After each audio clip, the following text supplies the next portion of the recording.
আমি যখন 12তম শ্রেণীতে ফেল করলাম, আমার বাবা আমার জন্য একজন শিক্ষক নিযুক্ত করলেন। তিনি প্রতি সপ্তাহে আমাদের বাড়িতে পড়াতে আসতেন।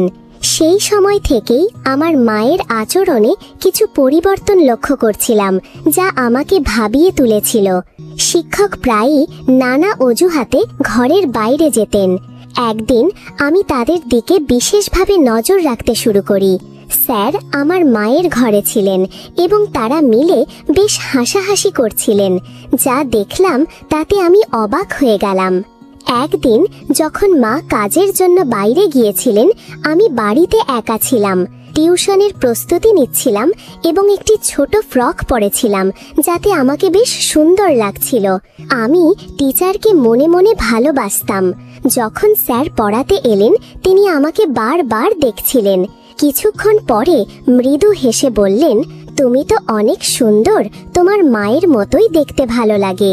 এরপর তিনি আরও বললেন, তোমার মধ্যে বিশেষ কিছু আছে যা আমি খুব পছন্দ করি। এই বলে তিনি আমার কাছাকাছি এসে বসলেন। আমার নাম পূজা, বয়স 17। ছোটবেলা থেকেই আমি কিছুটা শান্তশিষ্ট এবং সুন্দরী ছিলাম। গায়ের রং ছিল খুবই ফর্সা। জীবনে এমন কিছু ঘটে যাবে কখনো ভাবিনি। আমাকে পড়াতে আসা স্যার, তার প্রতি আমার একটা অনুভূতি জন্মেছিল।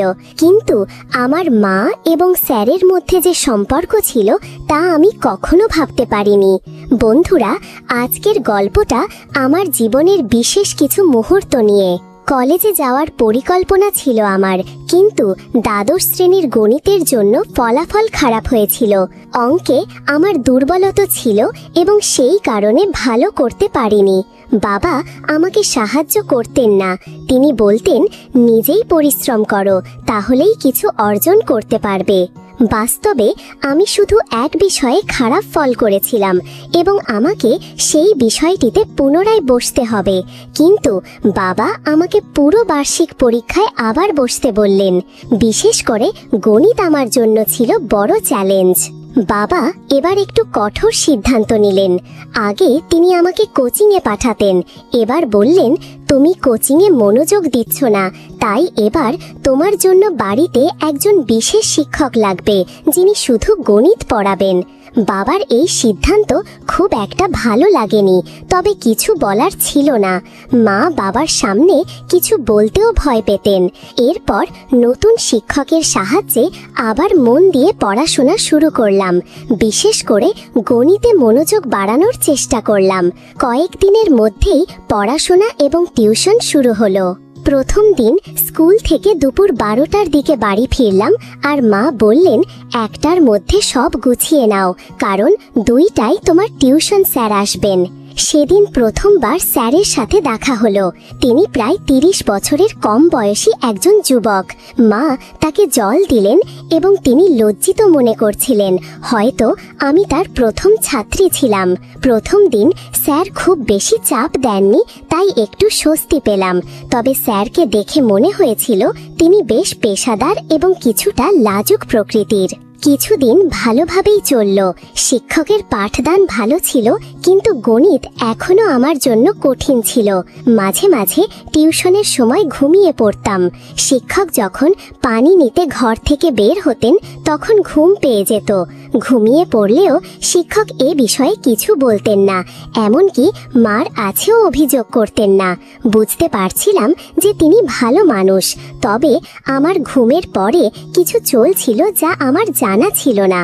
মা এবং শিক্ষকের মধ্যে কিছু চলছিল, তবে তখনও বিষয়টি পরিষ্কার ছিল না। একদিন টিউশনের সময় হঠাৎ আমার কাশি শুরু হলো এবং থামছিল না। শিক্ষক আমার পিঠে হাত দিয়ে সাহায্য করছিলেন। কাশির শব্দে মা জল নিয়ে এলেন। তখন শিক্ষকের হাতের সাথে মায়ের হাত স্পর্শ করে, যা দেখে আমি কিছুটা অস্বস্তি অনুভব করলাম। কেন জানি মায়ের ওপর রাগ হচ্ছিল। সেই সময় কি ঘটছিল তা পুরোপুরি বুঝতে পারছিলাম না। পরের দিন স্কুলে গিয়ে বিরতির সময় আমার বন্ধু তানিয়ার সঙ্গে দেখা হলো। তানিয়া আমার পুরনো বন্ধু। আমরা দুজনে দ্বাদশ শ্রেণী পর্যন্ত একসাথে পড়েছি। সে আমার মতো ফেল করেনি, তাই কলেজে ভর্তি হয়েছে। সেদিন তানিয়াকে এক ছেলের সাথে দেখলাম। জিজ্ঞেস করলাম, তুমি সবসময় এই ছেলেটির সাথে সময় কাটাও কেন? সে উত্তর দিল, এটা আমার বয়ফ্রেন্ড। তার কথা শুনে আমি তাকে বোঝানোর চেষ্টা করলাম, তানিয়া, এত কম বয়সে এসব তোমার জন্য সঠিক নয়। প্রেমের জন্য এখনো সময় আছে। তানিয়া হেসে বলল, পূজা, কলেজ লাইফ তো এসব করার জন্যই। কলেজে যাওয়া মানেই কিছু আনন্দ এবং স্বাধীনতা উপভোগ করা। যদিও আমি তখনও কলেজে ভর্তি হইনি, তবে মনে হতে লাগলো যেন বয়ফ্রেন্ড থাকা সত্যিই জরুরি। তানিয়া বলল, কলেজে প্রায় সব মেয়েরই বয়ফ্রেন্ড আছে। তুমি এখনো স্কুলে আছো, তাই হয়তো বয়ফ্রেন্ড গার্লফ্রেন্ড সম্পর্কের ব্যাপারে তোমার ধারণা স্পষ্ট নয়। আমি তাকে বোঝানোর চেষ্টা করছিলাম যে এটা সঠিক নয়, কিন্তু তানিয়া হেসে বলল, তাহলে কি তোমারও কোনো বয়ফ্রেন্ড আছে? তার এই প্রশ্নে আমি কিছুটা অপ্রস্তুত হয়ে বললাম, না, আমার নেই। তানিয়া মুচকি হেসে বলল, পূজা, তুমি তো 12তম শ্রেণীতে পড়ছো। আমার সমান বয়স তোমারও। যদি কারো সাথে বন্ধুত্ব করার ইচ্ছা থাকে তবে ভয় পাওয়ার কিছু নেই। কথাগুলো আমাকে ভাবিয়ে তুলল। মনে হলো, যদিও আমি কলেজে যাই না, তবুও আমার বয়স এমন যে আমি এসব অভিজ্ঞতা নিতে পারি। তানিয়া আরও বলল, যদি তুমি কারো সাথে বন্ধুত্ব করতে চাও, আমি তোমাকে আমার বয়ফ্রেন্ডের এক বন্ধুর সাথে পরিচয় করিয়ে দিতে পারি। আমি সঙ্গে সঙ্গে জানিয়ে দিলাম, না, আমি তার জন্য প্রস্তুত নই, কারণ আমার বয়সী ছেলেদের প্রতি বিশেষ আগ্রহ ছিল না। গত কিছুদিন ধরে আমার দৃষ্টি কেবল আমার টিউশনের স্যারের দিকে ছিল। মাঝে মাঝে অনিচ্ছাকৃতভাবে স্যারের হাত আমার হাত স্পর্শ করলে মনে একটা অদ্ভুত অনুভূতি জেগে উঠত। তানিয়ার সাথে কথা বলে বুঝলাম, যখন কাউকে ভালো লাগে তখন এ ধরনের অনুভূতি হয়। বুঝতে পারলাম আমার টিউশন টিচারের প্রতি আমার একটা বিশেষ আকর্ষণ জন্মেছে, আর বয়সের পার্থক্য আমার কাছে তেমন কোনো বাধা মনে হচ্ছিল না। আমি সিদ্ধান্ত নিলাম শীঘ্রই আমার অনুভূতি স্যারের সাথে ভাগ করে নিব। আমি নিশ্চিত ছিলাম তিনি আমার প্রস্তাব ফিরিয়ে দেবেন না। সেদিন স্কুল থেকে বাড়ি ফিরেই টিউশনের জন্য তাড়াতাড়ি প্রস্তুত হলাম। আমাকে দ্রুত প্রস্তুত হতে দেখে মা বললেন, আজ তো দারুণ প্রস্তুতি নিয়ে এসেছো। মা জানতেন না কেন আমি এত তাড়াতাড়ি তৈরি হয়েছি। কিছুক্ষণ পরে স্যার এলে আমি তার দিকে তাকিয়েই থাকলাম। স্যার যখন আমাকে পড়াচ্ছিলেন তখন আমার মন পড়ার দিকে ছিল না। হঠাৎ তিনি আমাকে লক্ষ্য করলেন আর আমি ততক্ষণে অন্য দিকে তাকিয়ে গেলাম। স্যার বললেন, আমি একটু পানি খেয়ে আসছি, তুমি এই প্রশ্নটা সমাধান করো। আমি সম্মতি জানালাম, কিন্তু মন পড়াই ছিল না, বরং তার দিকেই মনোযোগী ছিলাম। মনে মনে তাকে ভালোবাসতে শুরু করেছিলাম, কিন্তু কিভাবে সেটা তাকে জানাবো বুঝতে পারছিলাম না। কিছুক্ষণ পর যখন স্যার অনেকক্ষণ হয়ে গেলেও ফিরে আসছিলেন না, তাকে খুঁজতে বাইরে গেলাম। দেখি তিনি হলরুমে মায়ের সাথে বসে গল্প করছেন। তার হাত মায়ের কাঁধে ছিল, যা দেখে আমার কিছুটা অস্বস্তি হলো। আমি দেখেই যেন নিজেকে সামলে নিয়ে মা বললেন, আমি চা নিয়ে আসছি, তুমি পূজার টিউশন চালিয়ে যাও। স্যার ঘরে ফিরে আসার পরে আমি তার কাছে কিছু গণিতের প্রশ্ন জিজ্ঞাসা করতে লাগলাম। আমি আসলে কিছুই বুঝছিলাম না, কিন্তু ইচ্ছাকৃতভাবে বারবার তার কাছে প্রশ্ন করছিলাম। পড়ানোর সময় স্যার আমাকে একটি সংখ্যা লেখার জন্য বললেন, কিন্তু ভুলবশত আমি সেটি উল্টো লিখলাম। স্যার আমার হাত ধরে সঠিকভাবে লেখার পদ্ধতি শেখাতে লাগলেন। তার স্পর্শে আমার মনে এক ধরনের খুশির অনুভূতি জাগ্রত হলো। আমার প্রিয় মানুষটি আমার এতটা কাছাকাছি ছিলেন যে আমি তার দিকে হাসি মুখে তাকিয়ে রইলাম। ঠিক তখনই মা চা নিয়ে ঘরে এলেন, আর স্যার সঙ্গে সঙ্গে কিছুটা দূরে সরে গেলেন। আমি মা এবং স্যারের সম্পর্কের দিকে তখন অতটা মনোযোগ দিচ্ছিলাম না, বরং কিভাবে তাকে আরো বেশি আকর্ষণ করব তা ভাবছিলাম। পরের দিন টিউশনের মাঝে স্যার আবার পানি খাওয়ার জন্য বেরিয়ে গেলেন। অনেক সময় পার হলেও তিনি ফিরে আসছিলেন না। তাকে খুঁজতে বের হলাম। তখন মার ঘর থেকে কথাবার্তার শব্দ শুনতে পেলাম। ধীরে ধীরে ঘরের দিকে এগিয়ে গেলাম এবং দেখলাম স্যার এবং মা ঘরের ভেতরে বসে আছেন এবং খুব কাছাকাছি। স্যারের একটি হাত মায়ের কাঁধে রাখা ছিল। এই দৃশ্য দেখে আমি হতবাক হয়ে গেলাম।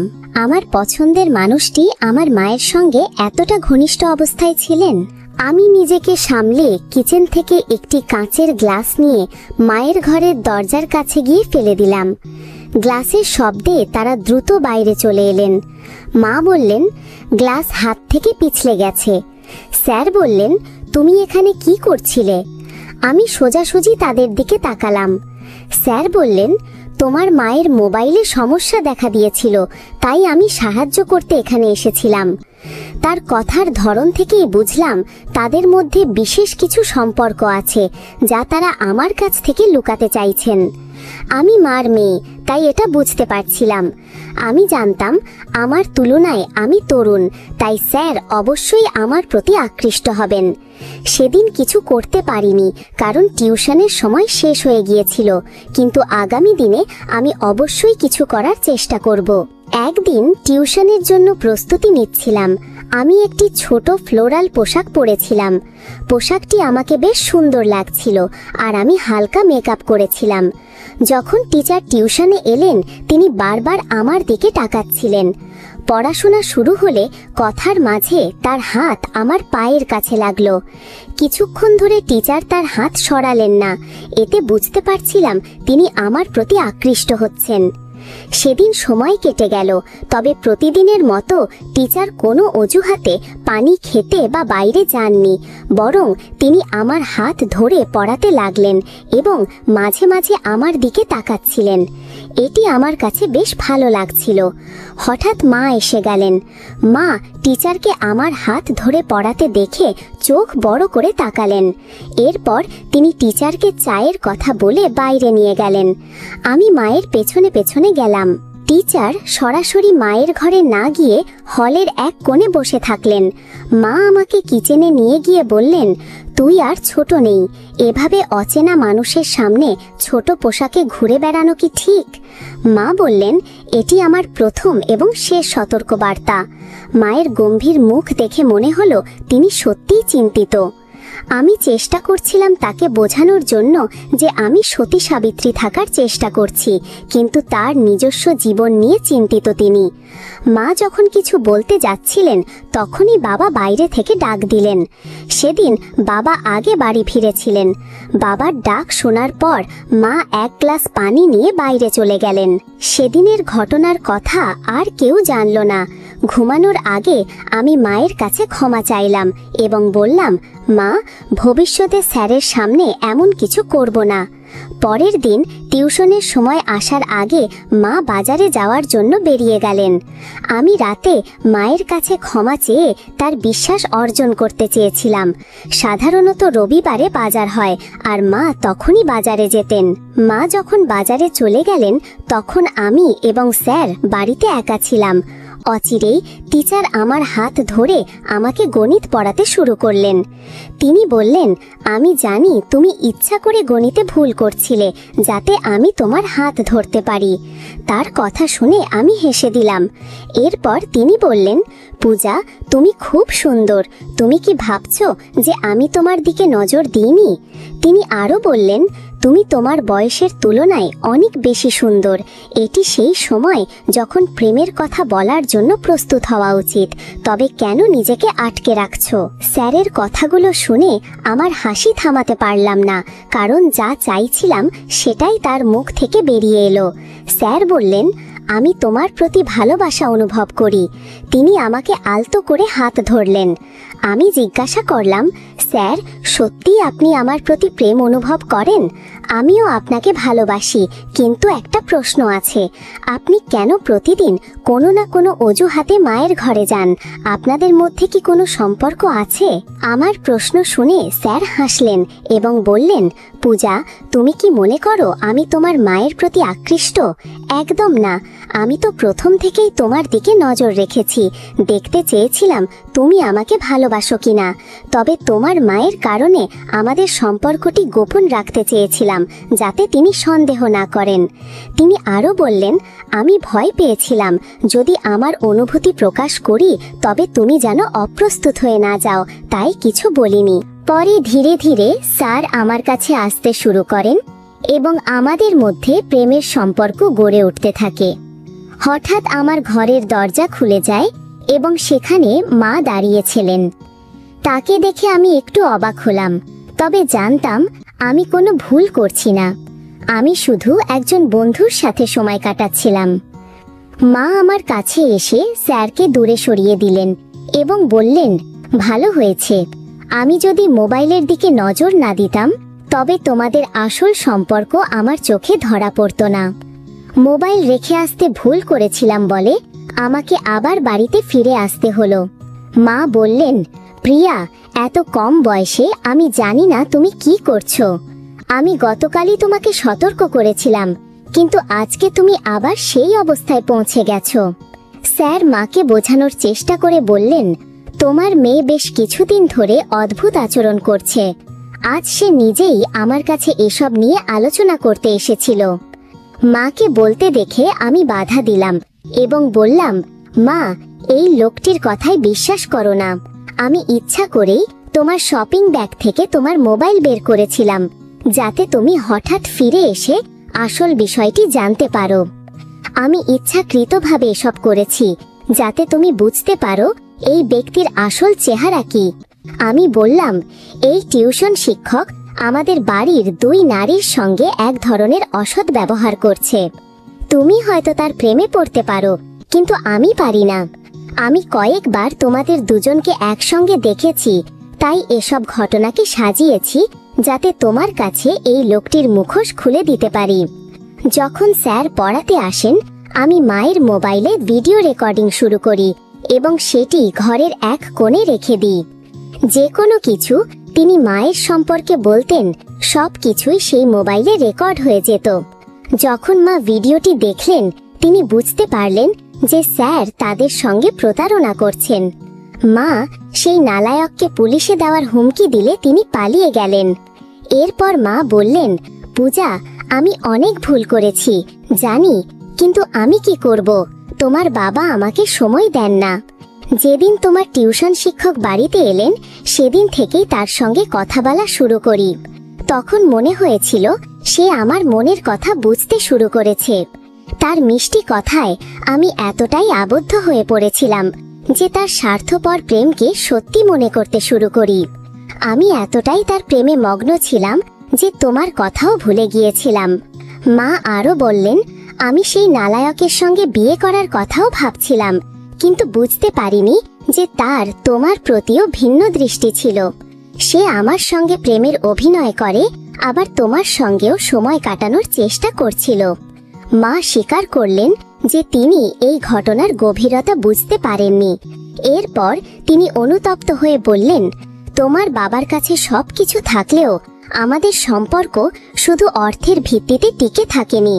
সম্পর্কের জন্য ভালোবাসা ও মতবিনিময়ও প্রয়োজন।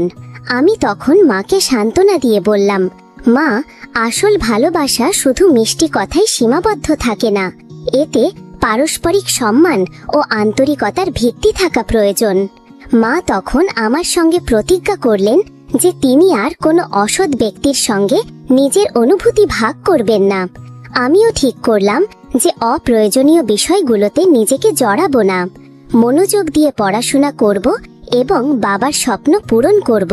প্রিয় বন্ধুরা, মনে রাখবেন, জীবনের একজন সঙ্গীর ভালোবাসা কেবল অর্থের উপর নির্ভর করে না। সময় মতো সঙ্গীকে সময় দেওয়া এবং তার অনুভূতি বোঝা অত্যন্ত গুরুত্বপূর্ণ। প্রত্যেক সঙ্গীর উচিত এটি বুঝতে পারা। তৃতীয় কোনো ব্যক্তি যদি আপনার সম্পর্কের দুর্বলতাকে কাজে লাগায়, তবে এটি বিপদের সংকেত। ভালোবাসার ভিত্তি একে অপরের প্রতি বিশ্বাস, সম্মান ও আন্তরিকতার ওপর গড়ে ওঠে। এই গল্পের মাধ্যমে আমরা শিখি ভালোবাসা কখনো কারো দুর্বলতার সুযোগ নেয় না এবং সম্পর্কের মধ্যে সবসময় সততা থাকা জরুরি। যে কোনো পরিস্থিতিতে নিজের সম্মান এবং আত্মমর্যাদা রক্ষা করা অত্যন্ত গুরুত্বপূর্ণ। অতএব সম্পর্কের মধ্যে কখনো এমন পরিস্থিতি তৈরি হলে যেখানে আমাদের সম্মান বা নিরাপত্তা হুমকির মুখে পড়ে, সেখান থেকে সরে আসা উচিত। এখানে স্যারের আচরণ ছিল প্রতারণামূলক, তবে মা প্রথমে তা বুঝতে পারেননি। এই গল্পটি আমাদের শিক্ষা দেয়, ভালোবাসা কখনো কারো দুর্বলতা বা শোষণের জন্য নয়, এটি একে অপরের সম্মান ও সহযোগিতায় ভিত্তি করে গড়ে ওঠে।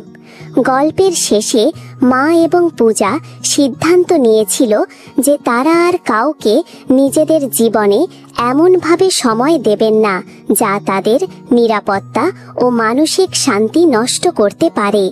এই সিদ্ধান্ত তাদের জীবনে ইতিবাচক পরিবর্তন আনতে সাহায্য করেছিল।